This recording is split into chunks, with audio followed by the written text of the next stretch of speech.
Dan kisah survivor yang dia bangun selama bertahun-tahun itu, semuanya adalah rekayasa. That makes it like 100 times more creepy. Hey guys, it's Nessie and welcome back. Masih di awal tahun, mana resolusi yang masih berhasil kalian jaga guys? Coba komen di bawah, dan apakah ada yang punya resolusi yang kalian rasa sepertinya seakan membohongi diri sendiri? Mungkin ada yang punya resolusi, tahun ini saya akan bermain bola bersama Lionel Messi. Atau tahun ini saya akan menikah dengan Kim Sono. Coba, ada nggak? Komen di bawah. Ngomong-ngomong tentang bohong guys, ada bohong-bohong kecil. Atau kalau di bahasa Inggris ngomongnya white lies, yang bisa dibilang sah-sah aja. Tapi ada kebohongan-kebohongan yang jauh lebih besar, next level. Yang sampai membohongi masyarakat luas. Bikin media percaya, publik terharu, institusi tertipu, rakyat.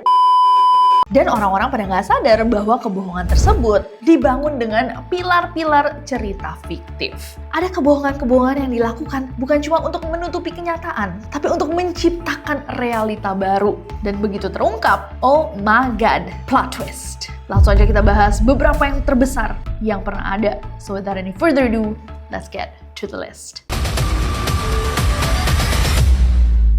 Kita akan mulai video ini dengan Manti Te'o. Ada yang pernah dengar namanya? Kalau sedikit asing, Manti Te'o ini adalah seorang pemain football asal Hawaii yang sempat menjadi kebanggaan dari Universitas Notre Dame di tahun 2012. Namanya Manti itu dikenal guys, nggak cuman karena prestasinya dia di lapangan, tapi juga karena kisah cintanya yang disebut-sebut menyentuh hati seluruh Amerika. Jadi banyak banget orang yang invested atau mengikuti kisah cintanya si Manti. Jadi Manti ini punya pacar namanya Lenai Kokowa, seorang mahasiswi Stanford asal Polinesia. Manti kenalan sama si Lenai ini juga lewat Twitter alias online, dan mereka menjalin hubungan jarak jauh selama bertahun-tahun. Nah, orang-orang jadi suka banget karena mereka jatuhnya guys kayak ngelihat hubungan ini berkembang dan berbunga. Kayak bang, apa namanya? Apa sih kata-katanya bahasa Indonesia? Iya kayak ada deh kata-katanya. Cinta yang bermaklaran. Itulah guys, maksudnya orang-orang jadi ikut ngikutin perkembangan cintanya Manti sama Lenai. Dan ya semakin banyak orang yang ngikutin karena mereka tuh hubungannya lasted atau bertahan bertahun-tahun untuk waktu yang lama. Jadi kayak #relationship goals gitu. Pasti ada yang nge-tweet, kalau Manti dan Lenai putus, aku sudah tidak percaya dengan cinta. Biasanya gitu kan. Well anyways, mereka berdua pacaran nih jarak jauh lewat online. Semua orang suka, semua orang ngikutin. Sampai pada tahun 2012, tepatnya pada 12 September 2012, kabar duka datang bertubi-tubi untuk Manti. Saat Manti lagi dalam masa persiapan untuk melawan tim Michigan State, dia dikasih tahu bahwa neneknya meninggal dunia. Di hari yang sama, masih dia shock nih neneknya meninggal, dia dapat pesan satu lagi guys, yang bilang bahwa Lenai juga kehilangan nyawanya. Dan Lenai Kokowa itu meninggal akibat leukemia, kanker darah. Nah tentunya Manti berduka banget, tapi masih dalam masa dukanya aja 3 hari kemudian, pada tanggal 15 September, membawa timnya menang dengan skor 23 melawan Michigan State. Nah seluruh media Amerika pada hari itu guys menuliskan kisah yang penuh haru bagaimana Manti adalah seorang sosok yang kuat, tabah, tetap fokus, driven, bisa tetap tampil gemilang walaupun sedang berduka segitu dalamnya.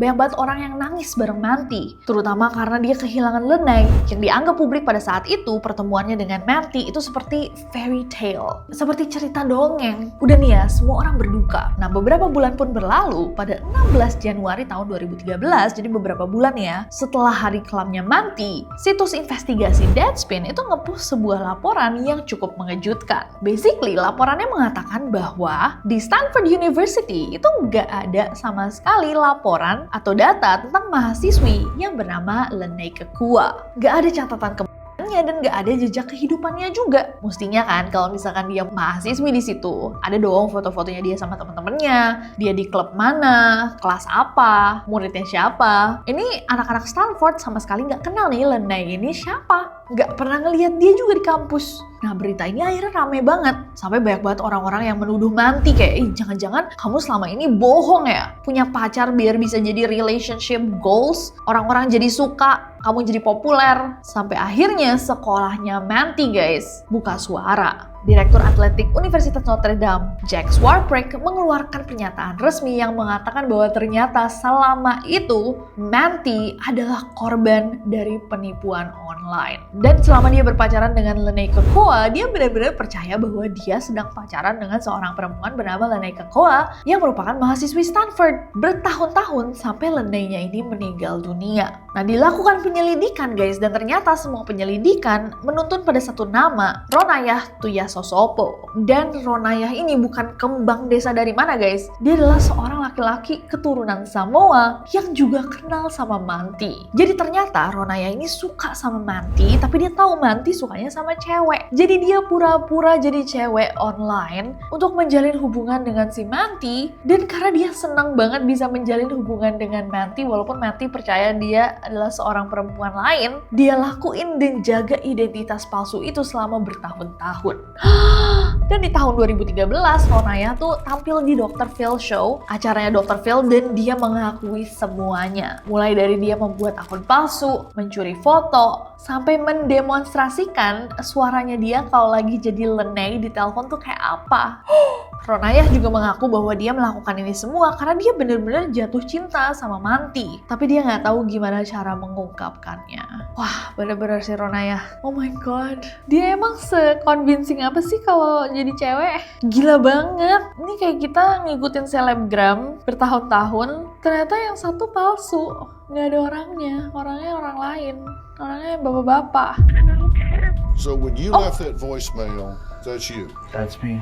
If that is you on Sumpah those cewek banget sih. So when you left that voicemail, that's you. That's me.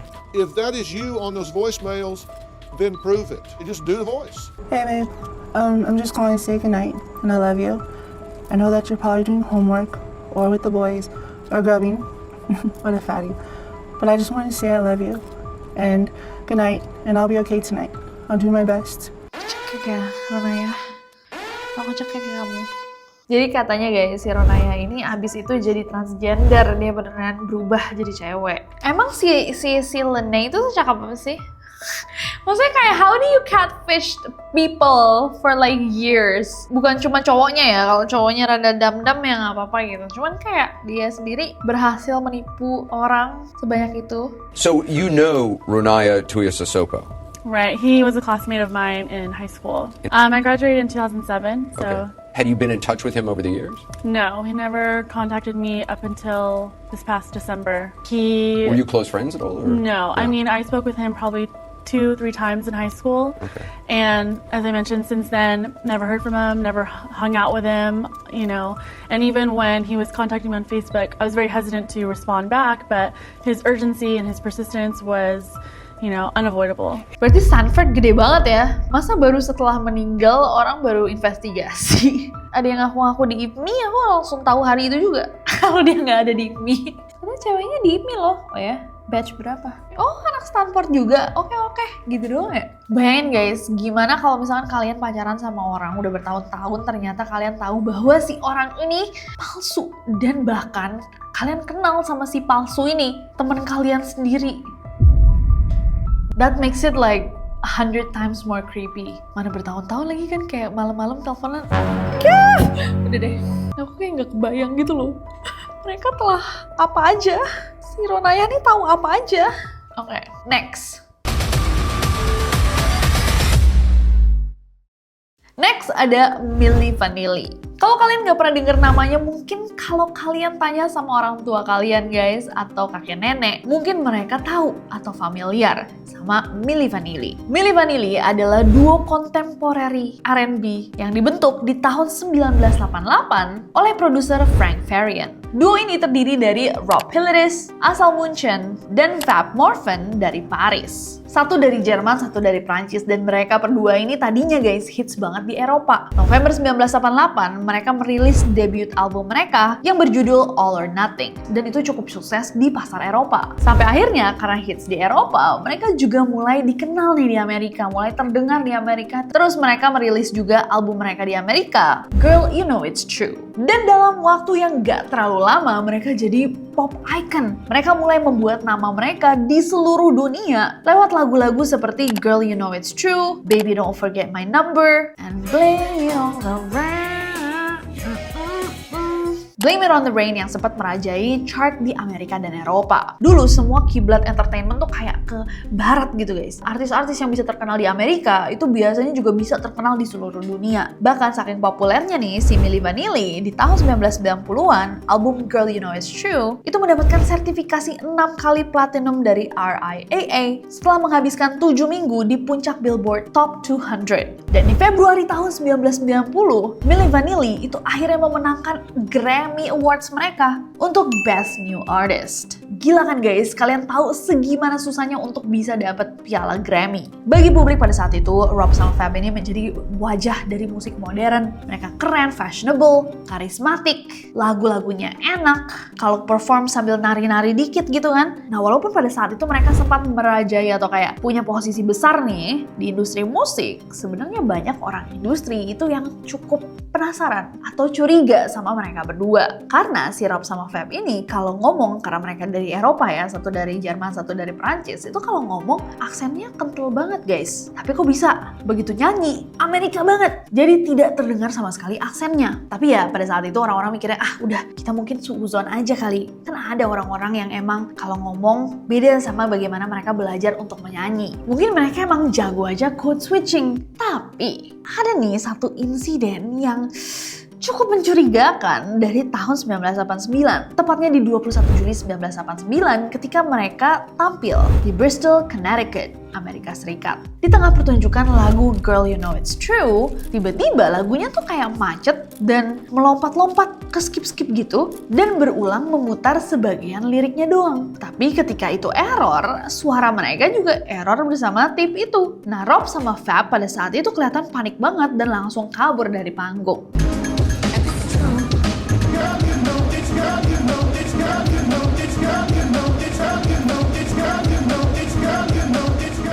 Ya udah, tapi ya kan, pada saat itu juga banyak banget orang yang lip syncing. Jadi ini kayak rada-rada YTTA, karena mereka bukan orang pertama yang lip syncing, juga bukan orang terakhir yang lip syncing. Enormous rumors that you don't sing on the record. You have to lip sync in front of 500 million people, right? If you don't lip sync right, it's like oil on a fire. So we freaked out. Bahkan kayak tadi aku bilang, di tahun 1990 mereka masih menang Grammy. Udahlah, mereka kontroversial. Ada yang suka banget, ada yang gak suka. Tapi pada 14 November 1990, Frank Farian, produser mereka yang bikin duo ini, mengeluarkan pernyataan resmi yang meledakkan kepala semua orang. Kayak Frank Farian mengeluarkan statement yang mengguncang dunia pada saat itu ketika dia bilang bahwa Rob sama Fab itu beneran lip syncing. Dan gak cuma lip syncing, mereka bahkan tidak pernah bernyanyi sedikit pun untuk Milli Vanilli. Semua orang kayak, hah? Maksudnya gimana? Selama ini bukan cuma mereka lip syncing menggunakan suara yang bukan suara mereka. Semua lagu-lagu hits mereka itu direkam sama penyanyi lain yang tidak pernah diberi kredit, yang mereka gunakan suaranya untuk bikin musik dan jadi track ketika mereka manggung dan bikin video klip. Pengakuan ini akhirnya dilakukan sama Frank gara-gara si Rob sama Fab itu mulai memberontak dan mengatakan sama Frank bahwa mereka tuh udah tidak mau berbohong lagi. Mereka nggak mau pakai suara orang lain karena mereka juga bisa kok nyanyi gitu. Udah pakai suara kami aja. Kalau misalkan kamu tidak mau, Frank, kami akan pergi. Milli Vanilli akan bubar gitu. Akhirnya Frank mau nggak mau harus mengakui bahwa selama ini mereka nggak pakai suara mereka. Bayangin nih guys, kayak aku nyanyi jadi penyanyi super sukses, tapi sebenarnya aku pakai suaranya Ariana Grande. Terus aku bagi hasil sama Ariana Grande, itu good deal nggak sih? Ariana call me. Tapi akhirnya karena pengakuan ini, Grammy Award-nya Milli Vanilli dicabut. Tapi banyak orang yang bilang, fans-fansnya Milli Vanilli bilang bahwa mereka sendiri yang memberikan kembali Grammy Award mereka. Mereka ngembaliin Grammy Award-nya karena mereka merasa tidak layak untuk mendapatkannya. Nah akhirnya setelah berita ini rame banget guys ya, dan semua orang kayak, tuh kan bener, emang ada yang saks dari dulu gitu. Setidaknya mereka mencoba untuk menjadi lebih baik. Rob sama Fab pun keluar dari Milli Vanilli, bikin duo sendiri namanya Rob and Fab, tapi sayangnya lagu mereka gagal di pasaran. Rob mengalami masa sulit akibat depresi dan ketergantungan obat setelah skandal tersebut. Dia ditemukan kehilangan nyawanya pada 2 April 1998 di Frankfurt, Jerman akibat overdosis obat-obatan yang dinyatakan sebagai kecelakaan. Dia kehilangan nyawanya di usia 33 tahun. No. Fab mana Fab? Fab jadi motivator, mantap.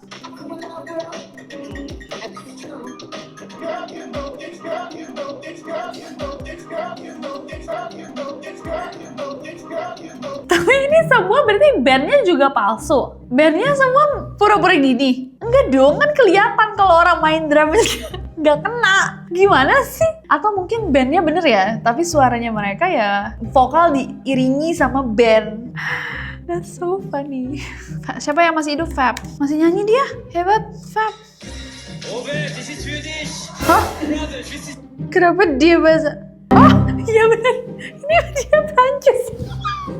Makanya orang-orang kayak sas banget. Oh, bener-bener gak Amerika banget. Seprancis itu guys, pantesan orang-orang di luar panggung kayak bonjour. Kok dari bonjour begitu naik panggung jadi what's up man? Je m'appelle Fab Morvan. Prancis sama Jerman tuh kental banget. Orang Amerika gitu ya. Maksudnya satu Perancis, satu Jerman, susah kali.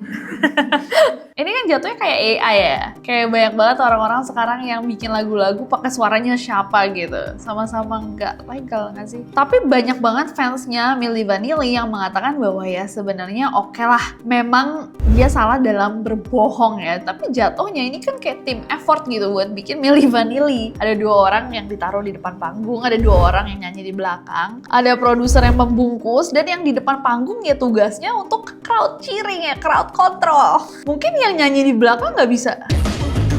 Asal dibagi rata ya semuanya kayaknya fair. Gimana menurut kalian guys? Coba komen di bawah. Apa ada yang pernah denger? Pasti lagu-lagunya mungkin pernah denger sih guys. Biasanya kalau ada playlist tahun 80-an, 90-an tuh ada tuh lagu-lagunya Milli Vanilli. Gila, ini udah bertahun-tahun aja sih Fab Morvan aksennya masih sekental itu gimana tahun 90-an, 80-an. Oke lah. Next ada Anna Delvey. Mungkin ada beberapa dari kalian yang udah pernah nonton serialnya di Netflix. Judulnya apa ya? Inventing Anna, betul. Yes, kisahnya dia itu sampai dijadikan serial di Netflix. Anna Delvey ini adalah seorang perempuan yang di pertengahan tahun 2010-an mendadak jadi figur misterius di kalangan sosialita di kota New York, Amerika Serikat. Dia muncul dan dia mulai berteman nih guys sama orang-orang high profile, dan dia bilang bahwa dia pun adalah orang high profile karena dia adalah pewaris super kaya dari Jerman. Dia bilang sama orang-orang bahwa dia tuh punya trust fund yang nilainya jutaan euro. Nama Anna Delvey pun mulai terkenal tuh di kota New York, di kalangan elite-elite. Dia diundang ke pesta-pesta elit di Manhattan, nongkrong bareng orang penting. Dia memang selalu tampil sebagai orang kaya raya. Aksesoris, bajunya, tasnya, sepatunya semua desainer. Dior, Chanel, Hermes, Valentino, Celine, Saint Laurent, semuanya dia punya. Anna sebagai orang kaya, ketemu sama orang-orang kaya lain, dia juga ngobrol-ngobrol tentang bisnis tentunya guys. Karena biasanya kan orang-orang yang di kalangan elite-elite itu kan orang-orang yang punya ambisi besar ya, dan orang-orang yang punya kecukupan ekonomi untuk membuat rencana-rencana besar. Sama dengan Anna. Anna bilang bahwa dia tuh punya rencana untuk membuat sebuah klub private dan yayasan seni eksklusif yang cuma bisa diakses sama orang-orang dari kalangan super elit. Dan dia cerita tentang rencana ini ke banyak orang. Bahkan banyak orang yang sangat tertarik dengan klub private dan yayasan seni eksklusifnya Anna. Nah, suatu hari ini, tiba-tiba di kehidupannya Anna mulai muncul tagihan-tagihan dari hotel mewah yang disinggahinya, restoran mahal tempat dia makan sama teman-temannya, perjalanan eksklusif, dan lain-lain yang jumlahnya itu mencapai ratusan ribu dolar, miliaran. Nah, by the way guys, kalau hal-hal ini terjadi sama orang-orang ekstra kaya, super kaya, biasanya yang nagih itu kan juga lumayan baik-baik ya. Jadi dia bisa bilang kayak, oh iya, nanti ya saya bayar, kayaknya kartu saya bermasalah deh. Terus hotelnya bilang, oh iya baik miss, nanti kami ingatkan kembali. Gitu. Dan dia ngelakuin di semua tempat, di semua tagihan. Dia bahkan mulai nanya nih ke temen-temennya, pinjemin gue dulu dong, uang segini. Masa kartu gue ditolak di restoran itu gara-gara error deh kayaknya servernya. Jumlah-jumlah yang buat kalangannya dia itu kecil. Jadi orang-orang terdekatnya mulai nih diutangin satu-satu. Mereka juga kayak, oh iya gak apa-apa nih Anna, pakai aja dulu. Tapi lama-lama hutang semakin menumpuk, temen-temennya juga udah mulai sadar, kok dari dulu yang orang minjem-minjem gak pernah bayar ya? Temen sih temen. Apa dia bokeh.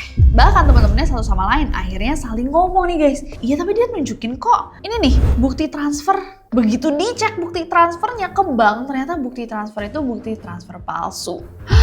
Tentunya teman-temannya mulai kaget. Karena kan kalau misalkan teman kalian minjem uang nih guys, atau saudara kalian minjem uang, atau misalkan makan bareng-bareng gitu kan, terus ada satu yang bayarin dulu, yang lain kayak, nanti gue transfer, iya. Terus dikirimin bukti transferan, itu punya Ana dibuat sendiri sama dia guys. Alias dia nggak beneran transfer, dan teman-temannya nggak ada yang ngecek.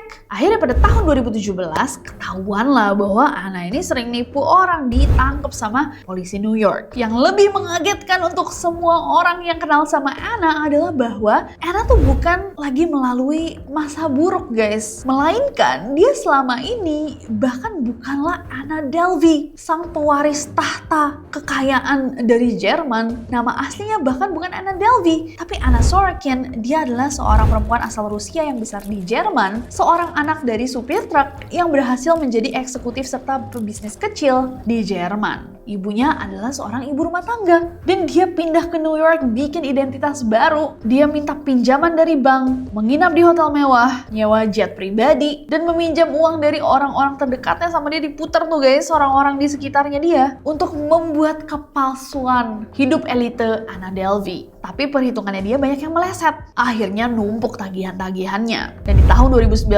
dia dinyatakan bersalah atas berbagai dakwaan penipuan dan pencurian jasa. Dia dijatuhi hukuman penjara selama 4-12 tahun, tapi dibebaskan setelah 4 tahun karena berkelakuan baik. Anna Delvey by the way guys, setelah keluar dari penjara, dia jadi hits, apalagi setelah keluar Inventing Anna di Netflix. Dia jadi semacam influencer gitu, karena banyak juga orang yang somehow ngelihat dia tuh sebagai pemberontak gitu loh. Kayak berani banget dia menipu orang-orang kaya, karena banyak orang yang punya sentimen bahwa orang kaya tuh patut ditipu gitu. Fake it until you make it itu menjadi moto buat banyak orang yang suka sama Anna. Di tahun lalu dia juga muncul di Dancing with the Stars, jadi jatuhnya mungkin sekarang dia lebih kayak selebriti gitu ya. Karena kisahnya bisa dibilang menginspirasi juga enggak, jangan sampai terinspirasi, cuman wow berani banget sih. Gimana menurut kalian? Coba komen di bawah. Next. Yang terakhir adalah Tanya Head. Tanya Head ini adalah seorang perempuan guys yang dikenal sebagai salah satu survivor tragedi 11 September 2001 atau World Trade Center yang mengguncang warga Amerika dan seluruh dunia. Kejadian runtuhnya Menara Kembar di New York itu juga menjadi salah satu tragedi di sejarah yang masih membekas di benak semua orang sampai hari ini. Tanya sendiri pada saat pesawat kedua menabrak itu sedang berada di lantai 78 Menara Selatan dari World Trade Center. Berarti dia ada di salah satu titik paling mematikan atau paling berbahaya di gedung itu. Tanya menceritakan bahwa dia keluar dari reruntuhan, dia kehilangan tunangannya yang bernama Dave. Dia bahkan menerima cincin dari seorang pria yang sekarat pada saat itu untuk diberikan pada istrinya. Tanya juga menunjukkan bahwa di tubuhnya tuh guys masih ada bekas luka yang merupakan luka bakar dari insiden itu. Dan ceritanya gila banget. Kalau misalkan kalian tahu banyak banget orang yang invested juga kan ngeliat pada saat itu di tahun 2001 itu di semua TV menayangkan kejadian ini secara live, di mana orang loncat dari bangunan, kehilangan nyawanya, teriak-teriak, telepon 911. Aku ngerasa kayaknya ini shared trauma untuk banyak banget orang, terutama orang-orang yang pada saat itu berada di New York atau Amerika Serikat. Dan karena ini adalah kejadian yang cukup besar ya guys, korban meninggalnya sekitar 2.900 sampai 3.000-an orang, belum lagi korban yang luka-luka, korban keluarga-keluarga yang ditinggalkan, banyak sekali yang terdampak dari kejadian itu.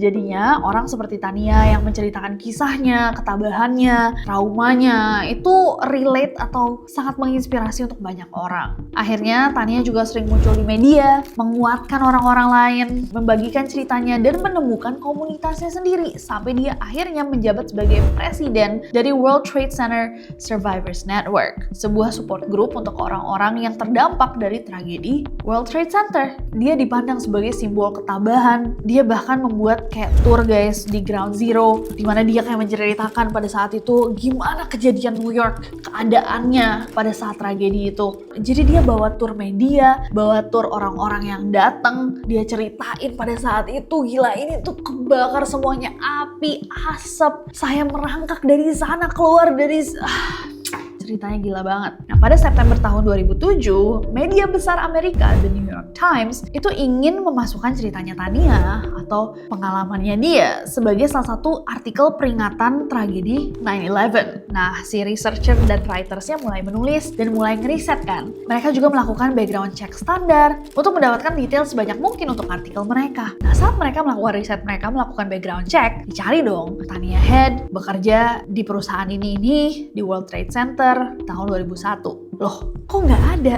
data sama sekali? Nggak ada catatan bahwa Tania Head itu pernah bekerja di dalam World Trade Center. Dicari lagi, Tania ini bisa kerja di World Trade Center pada saat itu karena dia itu lulusan Harvard dan Stanford University. Dicarilah di networknya Harvard dan Stanford. Lagi-lagi nggak ada data akademik miliknya atau bahkan cowoknya si Dave yang tadi dia sebut. Lah terus Tania Head ini siapa? Selama ini dari tahun 2001 sampai 2007, dia membuat namanya sebagai survivor 9/11. Plot twistnya adalah penemuannya The New York Times itu dilanjutin sama surat kabar investigasi Spanyol La Vanguardia. Dan mereka menemukan bahwa pada 11 September 2001, Tania itu bahkan tidak berada di New York, guys. Dia sedang berada di kelas di sebuah sekolah bisnis di Barcelona, Spanyol, yang merupakan negara asalnya. Dan murid tersebut dari business school itu bahkan namanya bukan Tania Head, melainkan Alicia Esteve Head. Dan kisah survivor yang dia bangun selama bertahun-tahun itu semuanya adalah rekayasa. Bahkan terungkap bahwa luka bakar yang dia klaim sebagai luka dari insiden itu berasal dari kecelakaan bertahun-tahun sebelumnya di Spanyol. Akhirnya dia dicopot dari jabatannya dan menghilang dari sorotan publik. Dan pada Februari tahun 2008 sempat ada email anonim yang mengatakan bahwa Tania telah menghilangkan nyawanya sendiri. Tapi hal itu juga terbukti sebagai kebohongan dan laporan terbaru menyebutkan bahwa dia sekarang ada di Barcelona dan lagi kerja di Barcelona. Meskipun dia nggak pernah menerima bayaran atas aktivitasnya dan malah mendonasikan uangnya sendiri ke kelompok pendukung ini, kebohongannya itu telah menyakiti banyak pihak. Lah, kalau dia nggak dapat uang terus dia ngapain ya? Tapi kan kalau misalkan terkenal, dapat lah dia uang ongkos kali. Masa sih nggak dapat uang? Endorse mungkin. Endorse apa ya? Anyways, akhirnya kisahnya Tania Head ini diangkat ke dalam buku dan film dokumenter yang berjudul The Woman Who Wasn't There. Masih bingung aku ya. Setidaknya kalau dia memang tadinya business student, berarti dia mengaplikasikan branding dengan sangat baik. Marketing dan branding dia dapat nilai 100 sih kayaknya. Full SKS. Kok bisa dia kepikiran kayak saya mau jadi ikon dari sebuah tragedi yang bahkan gak relate sama saya nggak di sana, bahkan saya bukan orang sana. What? Ini kayak gak usah deh, gak jadi. Itulah tadi kebohongan-kebohongan yang ternyata plot twist, guys. Tapi sebenarnya list ini tuh masih panjang banget. Cuman aku takut video ini bakal kepanjangan dan kalian bosan. Jadi kalau kalian mau part 2, hal-hal yang lebih membagongkan, plot twist AF, gils banget, coba request di bawah. This was so fun to talk about. Terima kasih semuanya yang sudah nonton dan menghabiskan waktu sama aku. Gak sabar untuk ketemu kalian besok di Neror. Jadi jangan lupa subscribe and see you tomorrow. Bye-bye!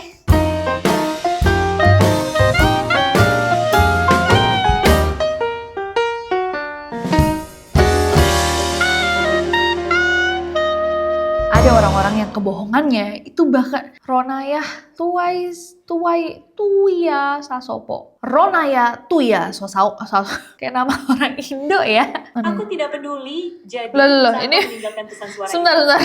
Kenapa audio lagi? Ronaya ternyata beneran kembang desa, guys. Gawat. Kembang desa AI. 1, 2, 3. Kok hey guys? Milih sama Vanilli. Milih sorry, salah. Milih Vanilli. Fab! Ini kirain aku dimarahin sama Anna Delvey. Ternyata bukan, si Fab Morgan. Anyways,